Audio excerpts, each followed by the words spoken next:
my lovely students. A very warm welcome to all of you.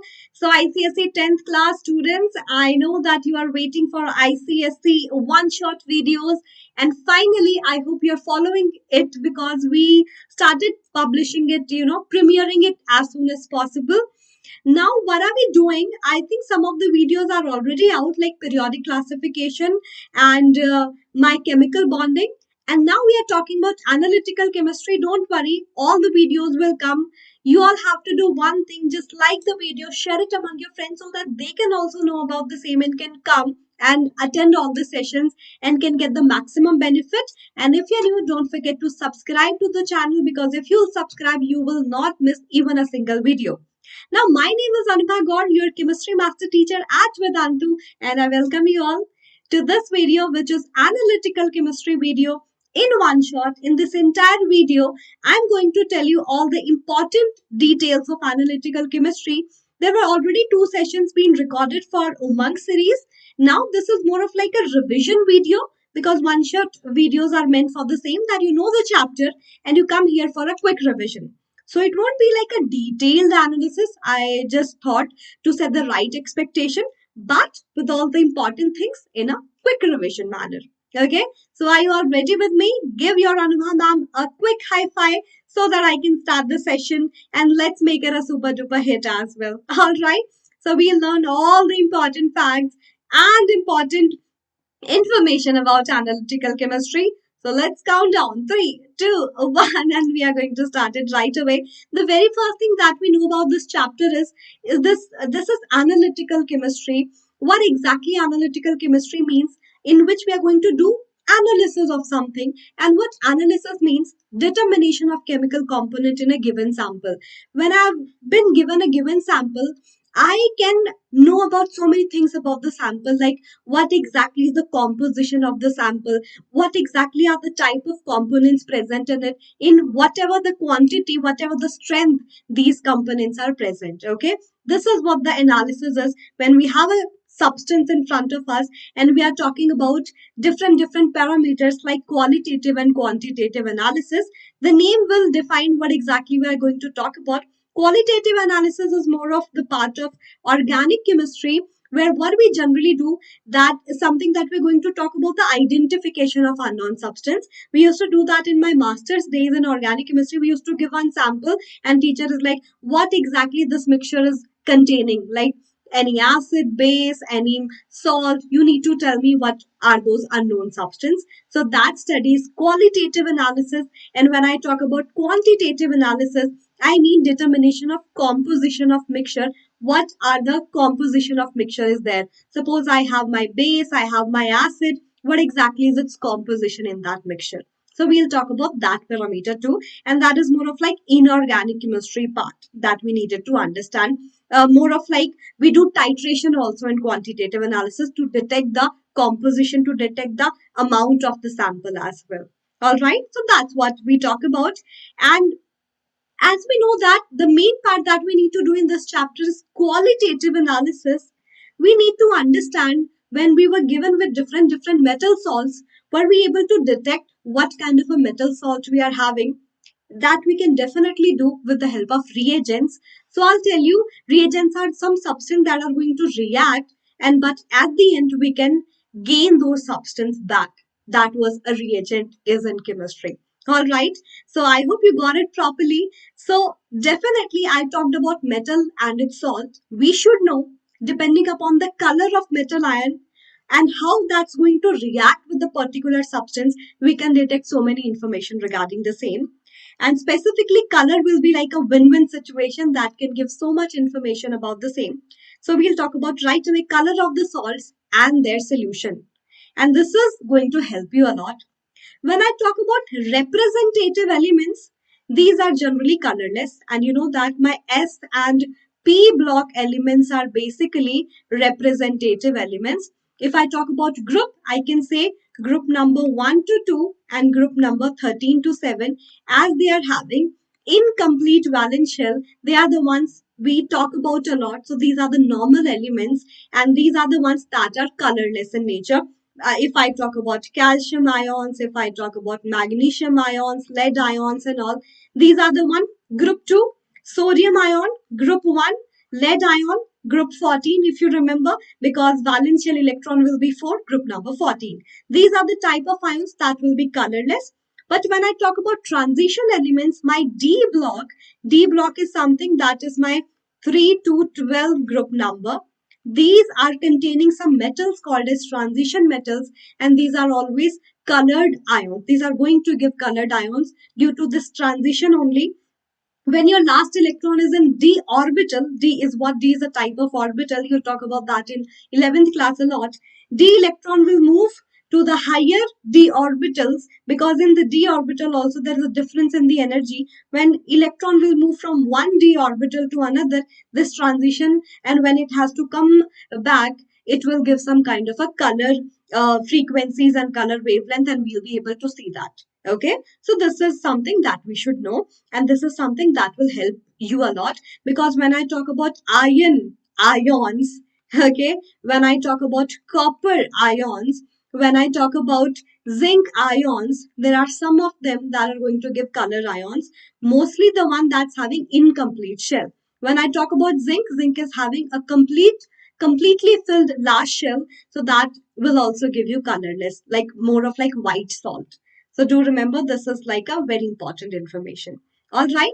So let's move ahead. As I said, different color of colored salt is going to help us to identify what exactly are the components we are having while we are doing qualitative analysis. Like what kind of a metal ions, metal salt I'm going to have.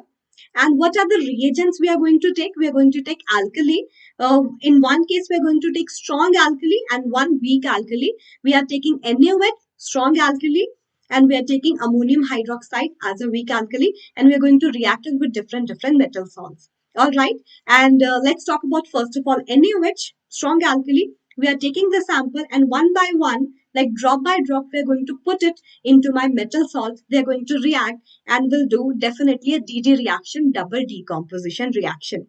And when DD reaction happens, a very common example of the same is precipitation reaction. One of the substance you will get the form of precipitate, and knowing the color of that precipitate of that metal salt, we'll be able to detect and do this qualitative analysis. All right. But there are so many metal ions, they can combine with the axis of the alkali and can give soluble complexes also.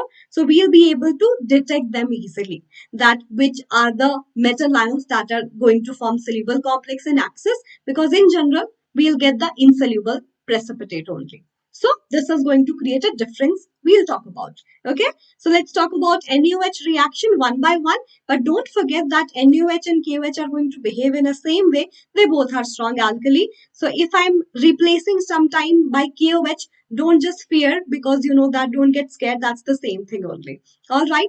First of all, calcium is one of the metal called as representative element, I must say. So that will give colorless kind of a precipitate. I must say white precipitate. So when calcium nitrate is going to put into NaOH alkali, what is going to happen? Again, as I said, DD reaction, and they are going to exchange their ions. Calcium with the two OH ions, just to justify the valency, calcium plus 2, so there must be two OH ions to balance it, minus 2. Okay, calcium hydroxide ion, which is like white precipitate, and apart from that, we are going to get sodium nitrate, two molecule of the same. So white precipitate in case of calcium ion, you can see that in front of the screen also with the help of the picture given. Yeah, super duper clear. Now, iron, you know that D block elements are the ones that will give colored ions. So when I take a sample of iron sulfate, a green, light green color, pale green color aqueous solution, and we are going to put NaOH drop by drop. You can take FeSO4 in solid form also, because anyway water is there in the NaOH, and that's alkali water soluble base. We are going to put it, and they are going to exchange the ions. And what are we going to have? Iron with OH, iron OH twice. Now why twice? Because here the valency of iron is plus 2. How do I know? Because one sulfate ion is attached, which is having a charge of minus 2. That must be plus 2. Okay. So I'm going to have sodium sulfate, Na2SO4, with iron hydroxide, Fe plus 2. Iron plus 2 is going to have a dirty green color.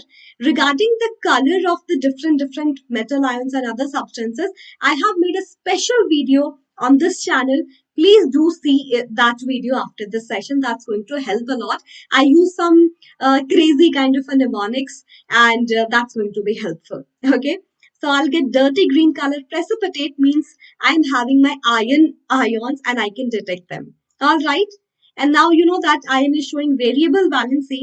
I'm also having iron in +3 form, and that is the one that gives reddish brown color precipitate. So if I take FeCl3, which is yellow color liquid, +3 valency, and then I have to take 3 molecule of NaOH because I need 3 OH ions.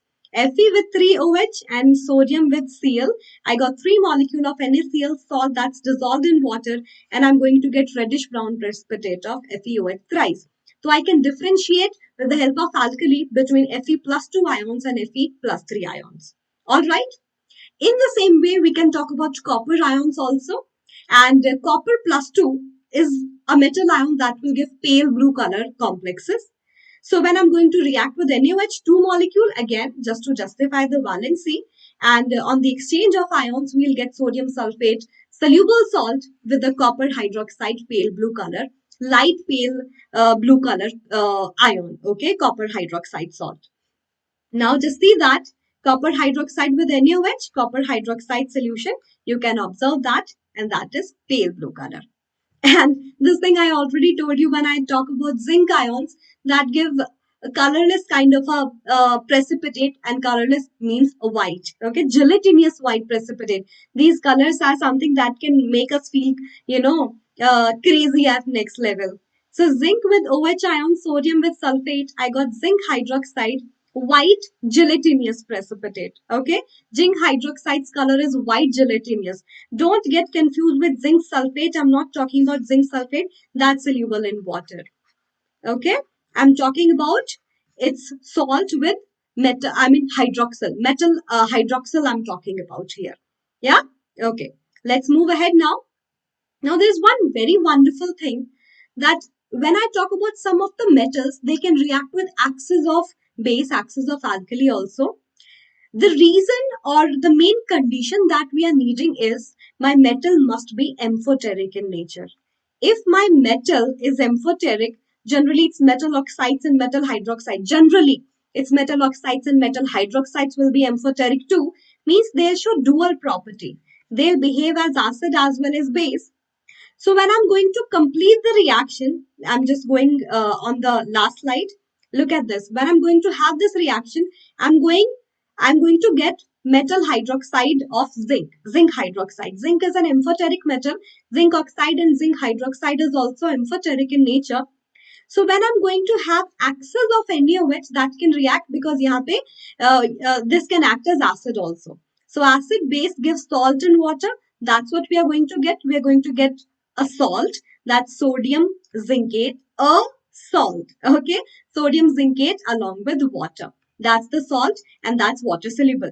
That means the gelatinous white precipitate we got is going to be soluble in axis of NaOH. That's the way we can differentiate between zinc ions with the other metal ions. As it's amphoteric in nature, its hydroxide as well as its oxide will be amphoteric too. Okay, so this is the way you can say even lead.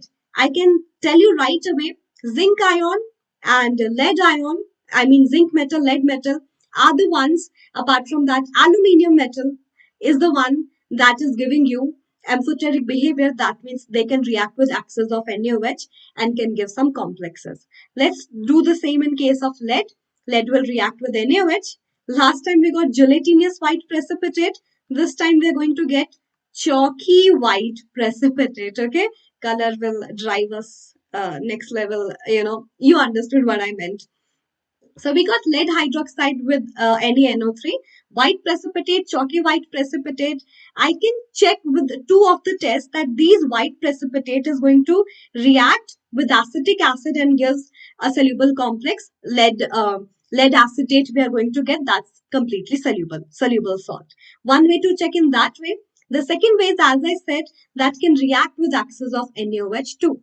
This is clear, right? These are the kind of precipitate we are going to get.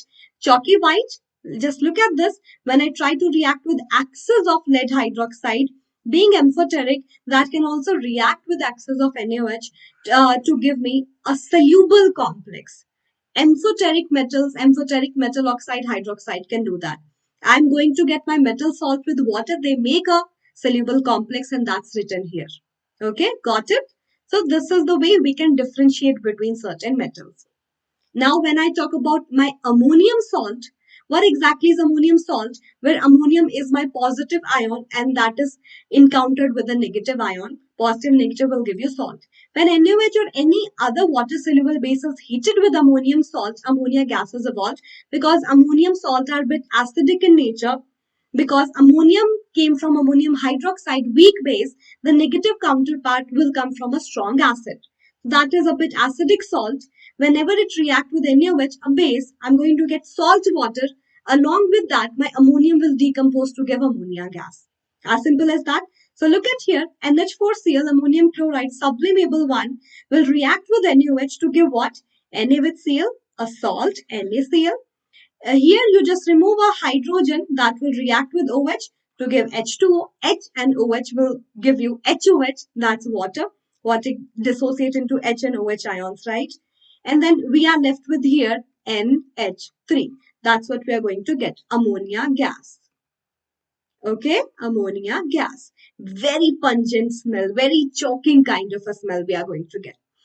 You see that there is one more example, salt, water, ammonia. So we can differentiate between ammonium salts too by the same kind of a reaction. Pretty easy. You got it? Wonderful, wonderful. It's not done yet. There is so much to do right now. But I just want to tell you about how Vedantu platform is doing a great job and can help you to score wonderful marks. You'll be able to attend unlimited live class at this platform with all the live quizzes, good level quizzes where you can make sure that learning is active here and you'll be able to participate and can make sure that you're learning because you're giving your response with the answers and can compete with the students throughout the world, can see interactive replay too, where you can participate at that time in the quiz too and can come to leaderboard. Isn't it great? Yeah, that's definitely, you won't feel bored. You'll feel that I'm totally involved and active in the session. You will be able to download all the content with most important questions. Your doubts will be solved with the help of master teachers and a team of class teachers totally dedicated for the same cause. Okay, and plenty of chapter based courses, and that's the best attraction. I'm going to have crash courses. I'm already taking crash courses and very soon also, maybe in the next week, so you can join the crash courses with the same course and can make sure to revise all the chapter in a particular session of a particular chapter. Okay, and the best part is you can have it with a code AGE Pro that will give you very good discount of 20 to 31% for 1 to 3 months. I know 3 months will be like a bigger investment because right now it's already January.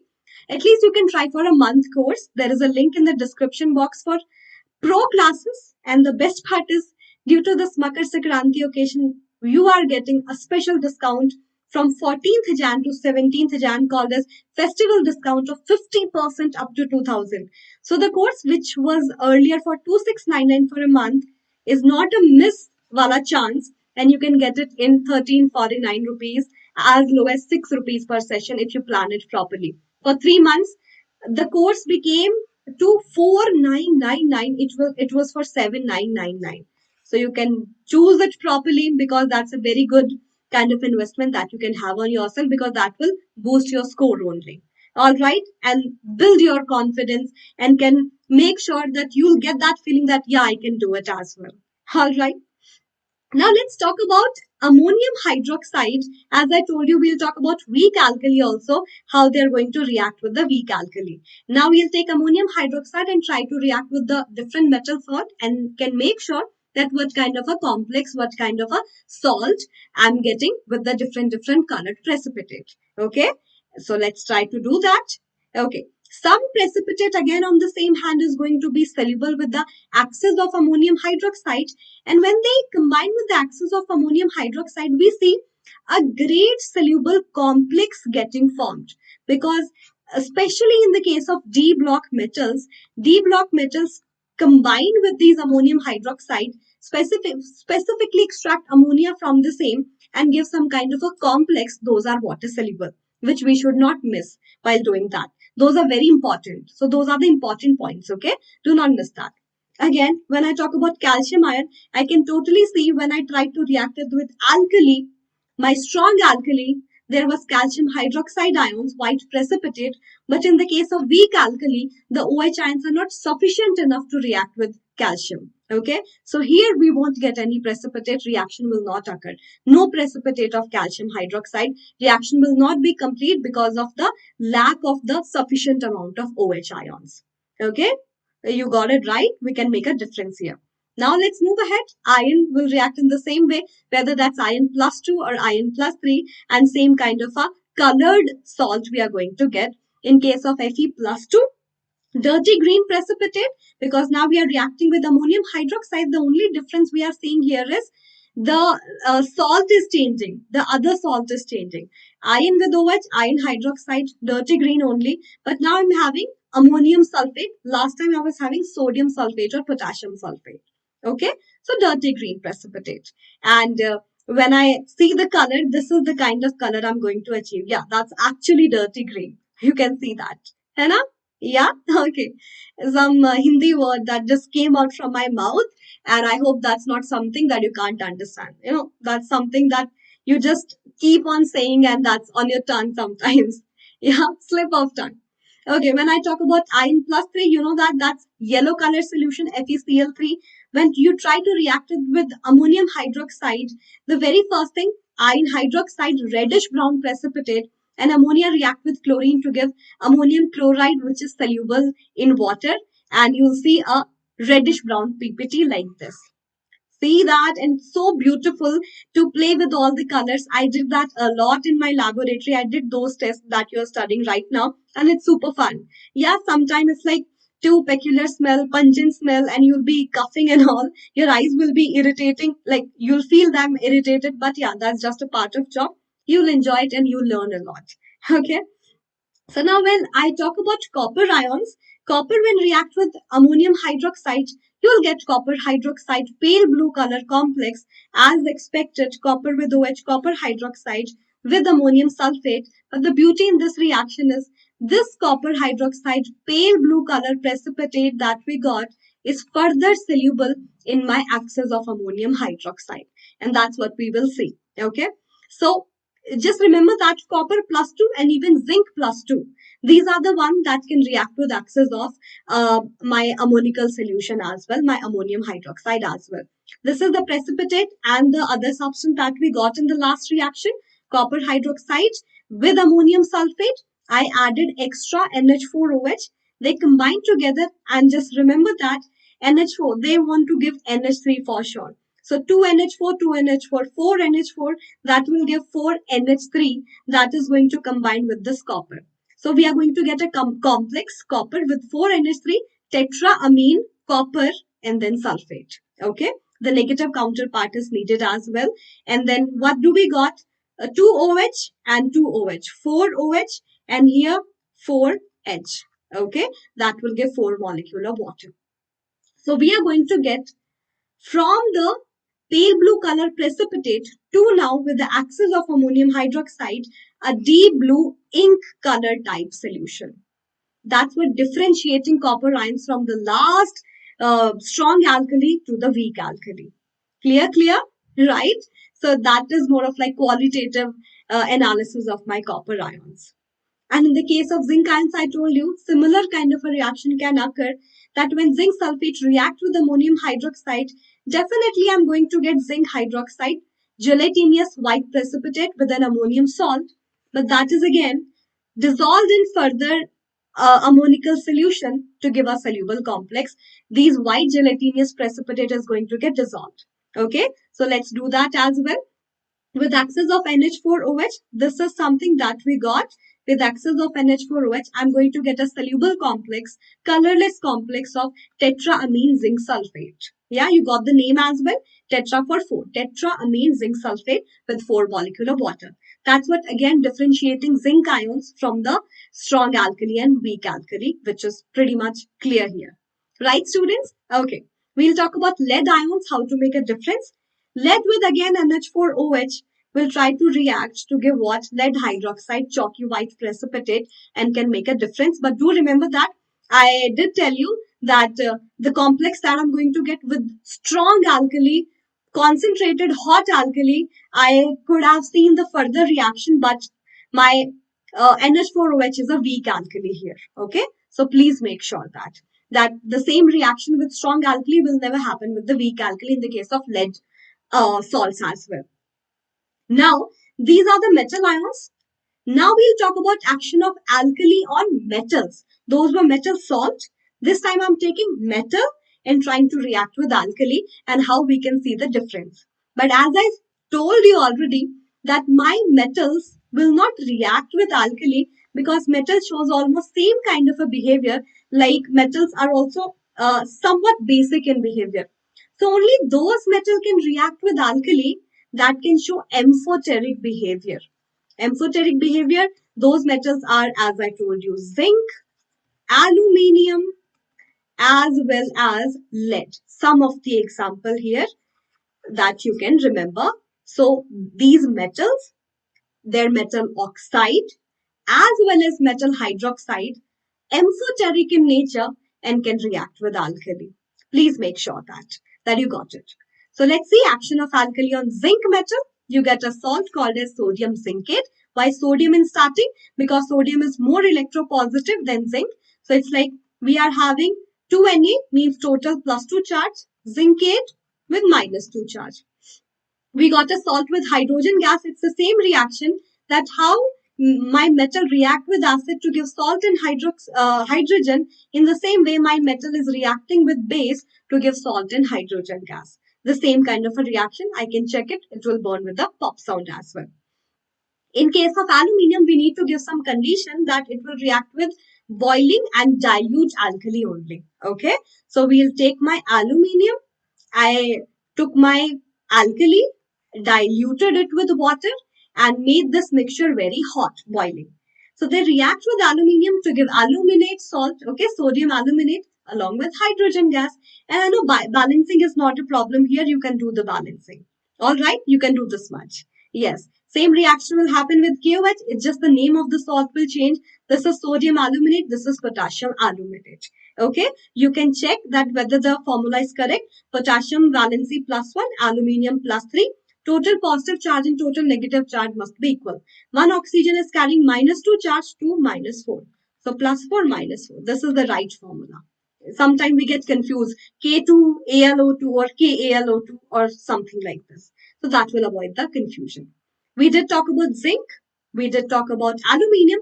Now let's talk about lead also, reacting the same way with NaOH to give sodium plumbite, okay, with hydrogen gas, the salt that we are going to get. Same with KOH, we'll get potassium plumbite along with hydrogen gas.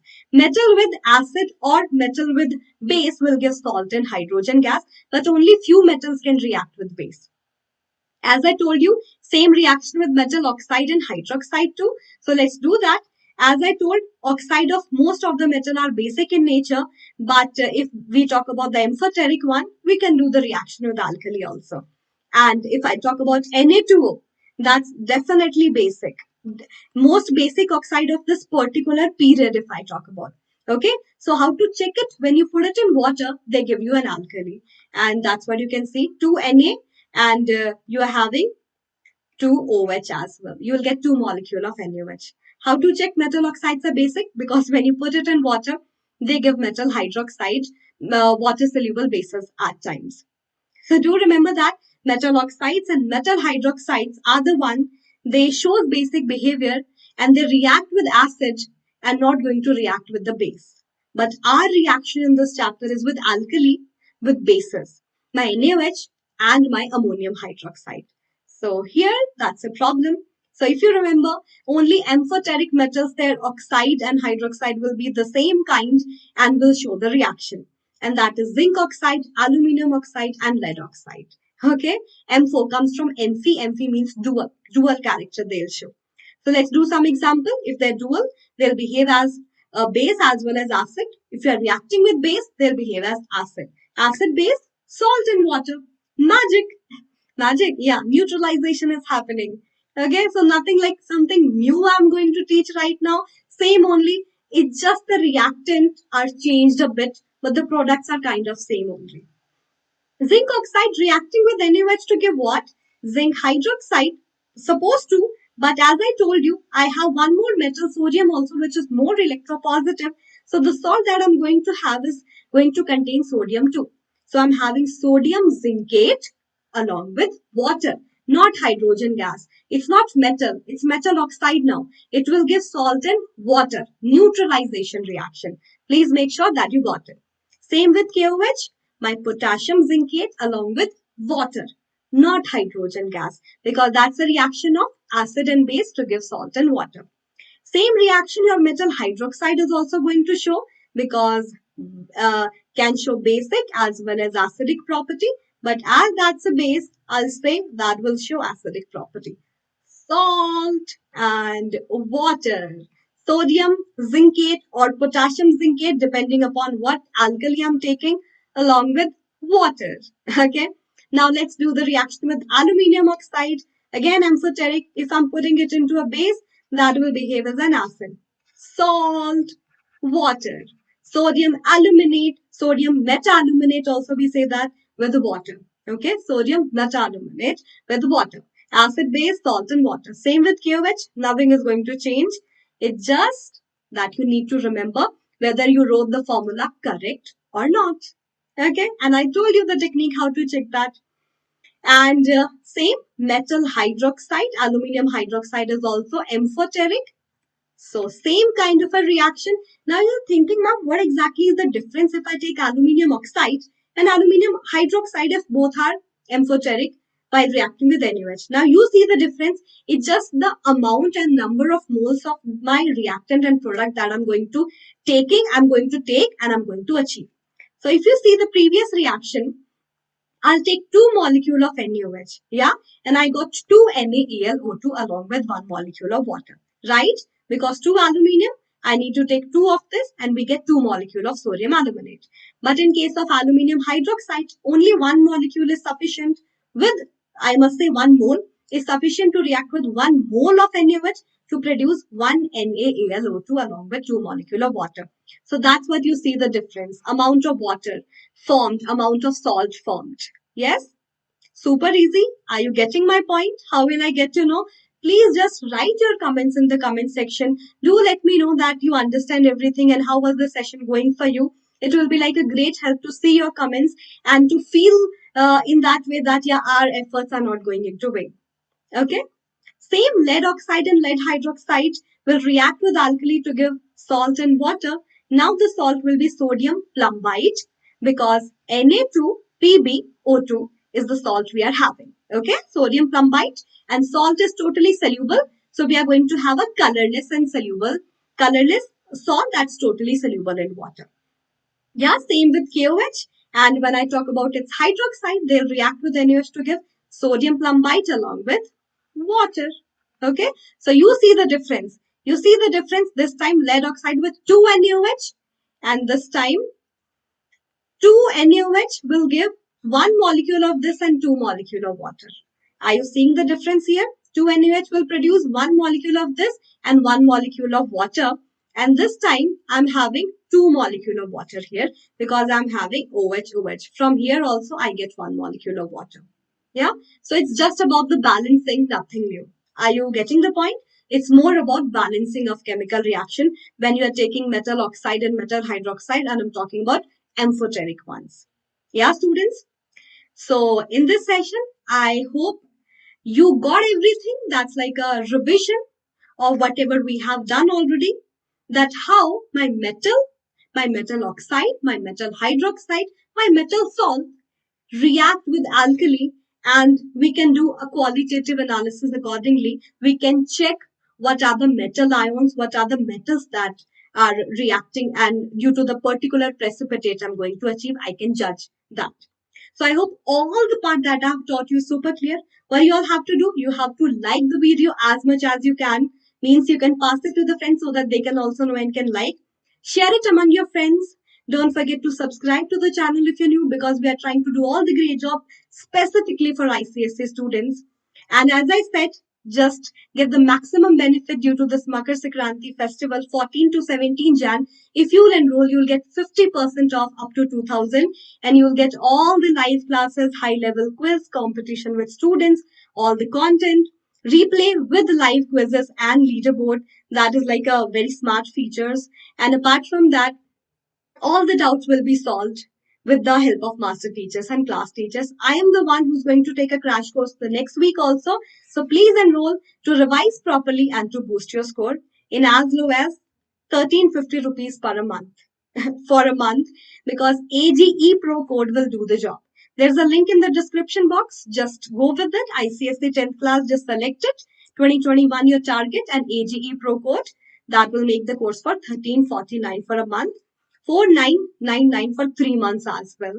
It's like if you play it smartly, if you attend all the sessions smartly with the keeping the priority what you want to do, just paying 6 to 8 rupees per session. So choose it wisely, and I hope everything is that I told you is super duper clear. You can follow me on Instagram also, chemistry.vedantu_Anubha. We'll get all the updates and all the fun quizzes we have over there as well. And students, you can reach out to me on my email ID too. So thank you so much for being here. Thank you so much for staying till the end. Do let me know all your responses in the comment section. I'll come up with one more one-shot video very soon. Until then, keep following. Stay tuned. Take care of yourself. Happy learning. Hasta la vista.